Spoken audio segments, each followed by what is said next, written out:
today's video, we're going to be trying to predict the entire WrestleMania 41 match card way too far out in advance. This is actually the longest running series on this channel. We've been doing this for 2 years now. And for WrestleMania 41, we've tried to predict the card 12 months in advance, 9 months in advance, and in this video, we're doing it 6 months in advance. And then once the WrestleMania 41 match card actually gets announced, we can come back to these videos and see how good or bad our predictions were. It also just felt appropriate to do this video now since they started selling the WrestleMania 41 tickets. Enjoy your $700 nosebleeds in Las Vegas, folks. Jesus, these prices are crazy. I also want to note that I only have 12 matches on this card. I anticipate that there's going to be 14 to 15, which means that there's going to be superstars that will likely be on the WrestleMania card that I actually don't have in this predictions video yet. As we get closer to WrestleMania, the picture will become a little bit more clear and I can do more matches in these predictions videos. But as always, don't forget to subscribe to this channel, ring the bell for notifications. If you're a wrestling fan, I'm confident that you're going to fall in love with this YouTube channel because we always upload daily wrestling content. All right, let's jump into it. Kick things off with the women, more specifically the WWE Women's Championship picture. Now, I'm actually going to keep this prediction the same, and it's the same match that I predicted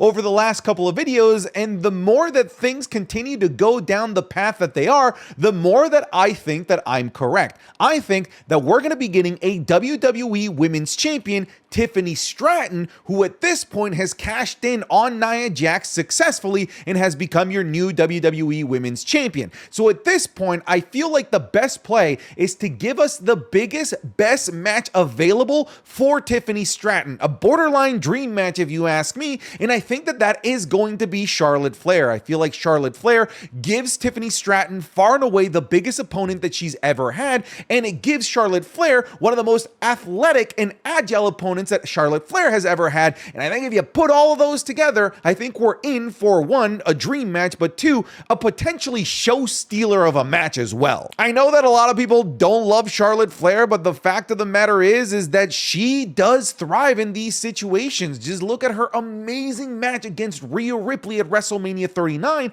a match that didn't necessarily put Rhea Ripley on the map, but it absolutely helped catapult Rhea Ripley into the superstar that she is here today, and I feel like it could do the same for somebody like Tiffany Stratton. Now, I'm not predicting who's gonna win. That's a different video for a different time, but I feel like when I look at the landscape of women's wrestling, this is the best match available, of course, barring any sort of setbacks to Charlotte Flair's rehab when she comes back from injury, that's available on the main roster for WWE SmackDown. I just don't think that anybody would be complaining about this. I feel like this is a match that everyone wants to see. This would likely mean that we would need Charlotte to be a babyface, and babyface Charlotte isn't necessarily like the most interesting. I just don't see a world where they turn Tiffany Stratton into a babyface because she's so good at playing the evil Barbie, muscle buff Barbie heel. All right, so for this match, I didn't want to make it. I don't want this match to exist, but there are rumors that these two are going to be crossing paths pretty soon. I predict that we're going to be getting Gunther, the ring general, not going in as the world heavyweight champion. I'm predicting that along the path to WrestleMania, he is going to lose the World Heavyweight Championship, and I wouldn't be surprised if it's maybe because of the guy that I'm putting him up against. It's Bill Goldberg, Gunther's favorite wrestler of all time. I have a feeling that this is the path where it's going. We've already had, of course, these two interact with one another at Bad Blood. There are rumors circulating, and I'm not big on dirt sheets, but this one was plastered all over Twitter today that Goldberg is likely to interfere in the crown jewel match against Gunther. Here's the thing, that could lead to maybe a championship match at Survivor Series, or maybe it gets stretched out to something beyond like a WrestleMania.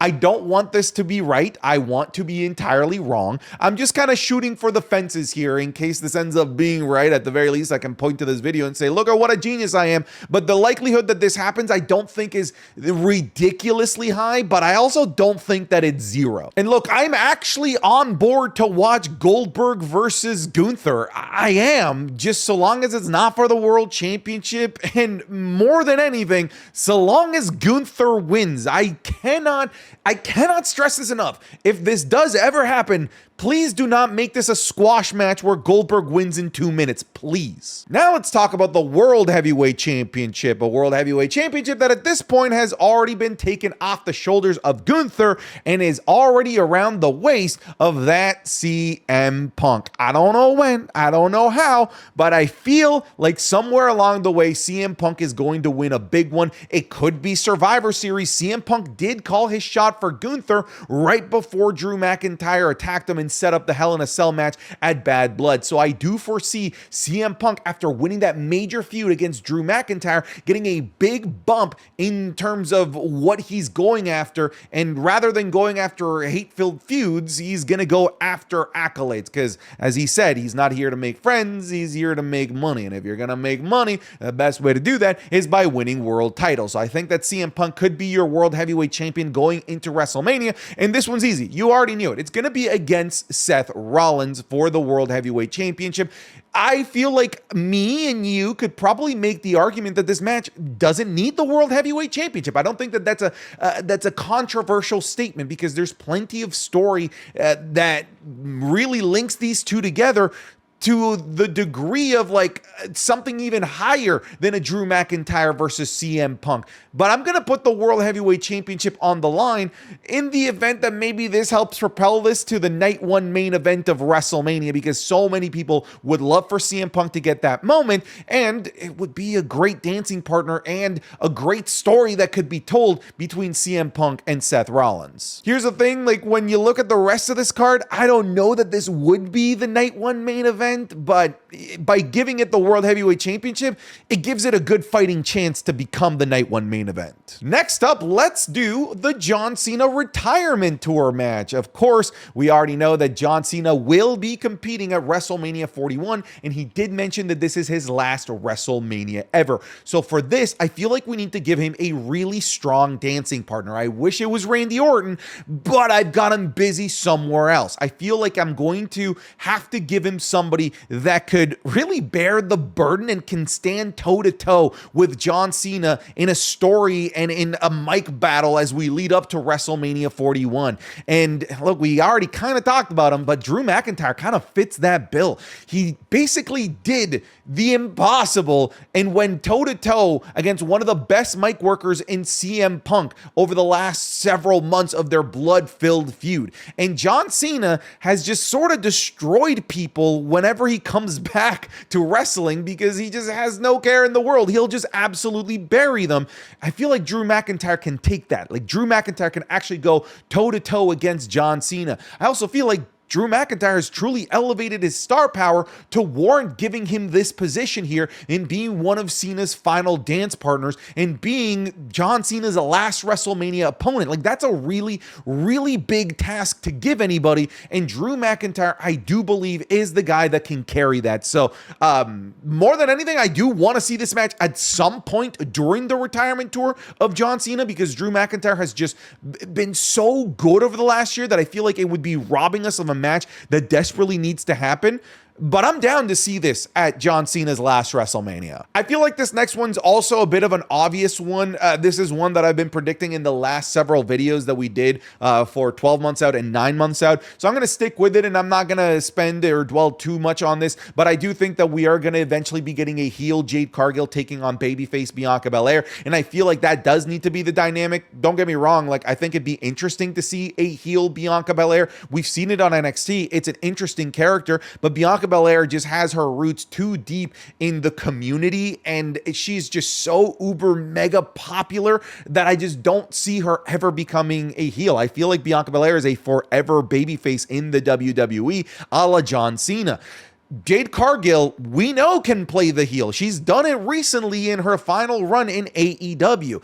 This match is going to happen. This is a dream match as well. I don't think that this needs a title. This could just be a match that is purely carried by the star power of these two. I'm sure that you can tell a great story of betrayal as soon as these two lose the tag titles. Maybe Jade Cargill gets mad that they lost the tag titles and backstabs Bianca Belair. Maybe this this starts at the Royal Rumble. Maybe the first seed is planted there with one of them eliminating the other. Who knows? There's plenty of ways to get from point A to point B, but what I'm saying is that point B is going to be this match, and I'm really excited to see this. Oh my God. Oh!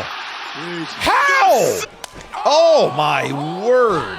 Oh, Poison Rana. Yeah! Oh God. Oh God. Oh my God. Oh my God. That was a sneak peek of this week's Wrestling is Cool Match Club, available exclusively on patreon.com/SantiZap. This week, we're looking at Candice LeRae versus Johnny Gargano in an intergender match in 2017. We're looking at Kurt Angle versus Sting at TNA Bound for Glory 2007. We have a ladder match for the Intercontinental Championship between Christian and Rob Van Dam on Raw in 2003. We're looking at the Technical Classic between Daniel Bryan and Dolph Ziggler at Bragging Rights 2010. And the Modern Day Classic between Hijo del Vikingo taking on Kenny Omega on AEW Dynamite 2023. And we're going to be looking at the Royal Rumble 1999 and 2000 as well. You're going to get all of this plus everything we've already uploaded, including the Raw reviews, the SmackDown reviews, the Wrestling is Cool podcast 3 days earlier than everywhere else over on patreon.com/SantiZap. I'll put the link in the description or the link in the pinned comment. If you're already on the Patreon, thank you for your support. You're the reason why we're able to do this as often as we do. But that's enough with the sellout. Get back to the video. All right, for this next one, I need you to stick with me here. I need you to walk alongside my train of thought, because I have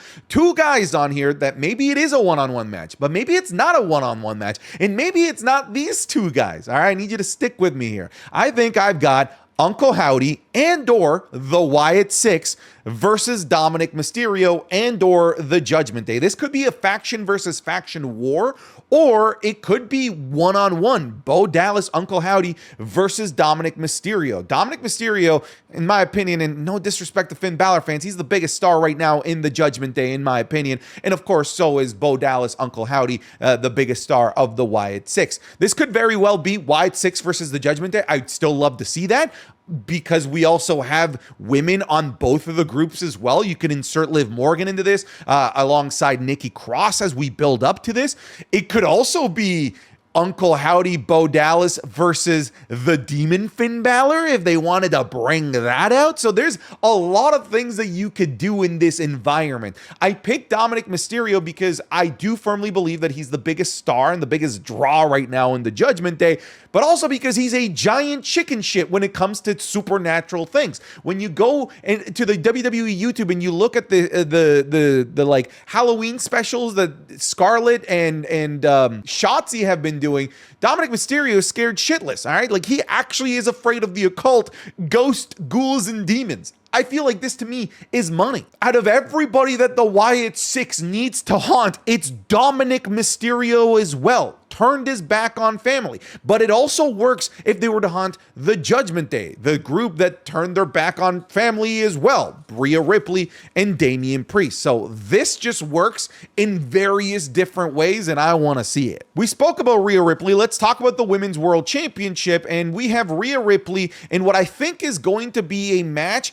against just the best available opponent. Who can give Rhea Ripley the best possible match? And I do think it is Io Sky. Like, to me, this is a 5-star classic. I don't know what the dynamics will be. I feel like Rhea Ripley at this point is at this cusp of uber mega stardom that I don't think it's wise to turn her heel. I feel like you're more better off turning Damage Control and Io Sky heel, even though they're baby faces at the moment, because they can work both ways and it's been fine. But I just think it's a matter of giving Rhea Ripley the best possible match. Look, I feel like you could possibly make the argument that her feud with Liv Morgan could stretch out all the way to WrestleMania. But fellas, that is a really, really long time to stretch out that feud, and I just don't see it. I feel like you could find different things for both women to do at WrestleMania. And again, I just feel like this match has the potential, similar to Charlotte Flair versus Tiffany Stratton, to steal the show. This match could be absolutely, genuinely fantastic. Now let's go to the world of the tag teams. And I'm going to talk about the SmackDown side because the Raw side of things just aren't particularly great. Frankly, if WrestleMania was in a month, the Raw tag team titles just are not making it onto WrestleMania. But at the very least, the SmackDown tag team titles, there's quite a bit of aura there. I still think that this could be a Bloodline Saga match. So I have the Usos, Jimmy and Jay, teaming up Not against the Tongans. I don't think that it's going to be the Tongans. I think it's going to be Jacob Fatu and Solo Sikoa. Like, these are the two biggest names of the current iteration of the Bloodline. These are the two that you want on the WrestleMania card. So I'm saying that these two, in some capacity, go after the Usos, who I actually predict will become tag team champions. I feel like it's going to be the Usos that dethrone the Tongans. So I actually think it's going to be Jacob and Solo chasing the titles to try and take them from the Usos at WrestleMania 41. This one, listen, you don't need to throw tomatoes. I'm aware that this one's a freaking stretch. It's difficult to connect these dots right now. But hey, look, the Bloodline saga is really picking up, and there's a lot of players in the Bloodline saga. Solo Sikoa has yet to have a WrestleMania match. So I feel like this is the year for him to have a match, and I don't think it's going to be Roman. I don't think it's going to be Cody. So we got to give him something else to do, and I think it's going to be this year. All right, this is how you know that, like, I'm just kind of throwing things at the wall and hoping that something sticks. All right, we got to look at the mid-card titles and the SmackDown side of things. It's really difficult to try and predict a feud that could last all the way to WrestleMania or be good enough to make it onto the WrestleMania card. So I'm just going to throw this out into the ecosystem, and maybe not. We'll see. I've got LA Knight going in as the United States champion versus Logan Paul versus Carmelo Hayes versus Andrade versus Santos Escobar versus Kevin Owens in a 6-man United States Championship ladder match. Man, ladder matches are always fantastic. I feel like Las Vegas is a perfect place to do something wacky and crazy like this. All of these guys would be fantastic. Kevin Owens for sure is a bit of the outlier here because he does have a presence and involvement in the Bloodline saga, but it doesn't mean that he can't, I guess, potentially get himself involved in the Bloodline story or in Cody Rhodes' story and Randy Orton's story later on in the night at WrestleMania. So I'm just kind of grabbing a bunch of dudes, putting them together, and hoping that they deliver an awesome ladder match. That's what we're going for. Ladder match, 6-way, all these guys, United States Championship. Let's talk about the Intercontinental Championship. I think that Braun Breaker is not losing this thing. He lost this once. He's not losing it again. I think he goes into WrestleMania as your Intercontinental Champion. And look, I debated amongst a couple of guys here. I debated the likes of Bronson Reed. I debated even Brock Lesnar to be the guy that goes up against Braun Breaker. But I'm going to go into an old ye faithful, a guy that I know could deliver a banger of a match that kind of spoils it. Give me Sheamus, man. Maybe this is the moment Sheamus finally wins the Intercontinental Championship. I feel like if Braun Breaker were to lose the title at WrestleMania to a veteran like Sheamus, that does nothing in terms of hurting Braun Breaker's star power and potential, and this would be a great moment for Sheamus. Again, I'm not predicting the match outcome, but I do think that this could be a really worthwhile match to explore here. All right, so this is probably what a lot of people are wondering, like, where is the main event gonna go? Do I think it's going to be Bloodline Rules again? Do I think that it's going to be a triple threat between The Rock, Cody Rhodes, and Roman Reigns? It could very well be, but I've got other plans here. I do have Randy Orton taking on Cody Rhodes for the WWE Championship. This story that's currently going on between Cody Rhodes and Kevin Owens is literally just at its infancy. It is just starting, but that in itself, this feud between Cody Rhodes and Kevin Owens, is a story that could go right through the Royal Rumble. And I think that once the smoke settles from that feud, that Randy could be the big bad guy of this entire storyline, that it was Randy all along that's been manipulating things to put himself in the best position to win that title off of Cody Rhodes, that he also is pissed and angry that Cody Rhodes went the route of teaming up with the Bloodline after it was the Bloodline that took over a year of Randy Orton's career with that major back injury that he had, at the very least, on paper. So I feel like Randy Orton is entirely justified to hate Cody Rhodes as much or maybe even more than Kevin Owens. So I like the prospect of this match. Give me Cody Rhodes. Give me Randy Orton, WWE Championship. I feel like we got to remove Cody Rhodes from the Bloodline at some point or another. We can't be 3 straight years of Cody in the Bloodline. There's so much that you can do with Cody at WrestleMania, and this is one of those must-see things that people desperately desperately want to see. And kind of by process of elimination, that leaves us with what I think will be the main event of night 2, that being The Rock, the final boss. Is going to be Bloodline Rules. You know the rest of the monikers. Taking on Roman Reigns for the head of the table. This is the match that will likely close the show. This is the match that will likely justify the $50,000 front row seats and $700 freaking nosebleed seats. This is the match that we've wanted for years. This is the match that we wanted at 39. This is the match that we didn't want at 40, but they tried to give us at 40. Now it's the right time to give us The Rock versus Roman Reigns. You could insert Cody Rhodes in here, and I'm sure it'd be great. I'm sure it would make sense, but we want Rock and Roman. Like that, we want to see that fight for the head of the table. And if you add Cody Rhodes in there, it stops becoming about the head of the table. It likely goes towards the WWE Championship. And look, I'm sure that maybe The Rock has other plans in the future to come back for WrestleMania 42, but those aren't certain. If we have The Rock here and available, let's do the match that we want him to have. Just in case something else happens, a big movie comes up that it conflicts with WrestleMania and we won't be able to see The Rock again.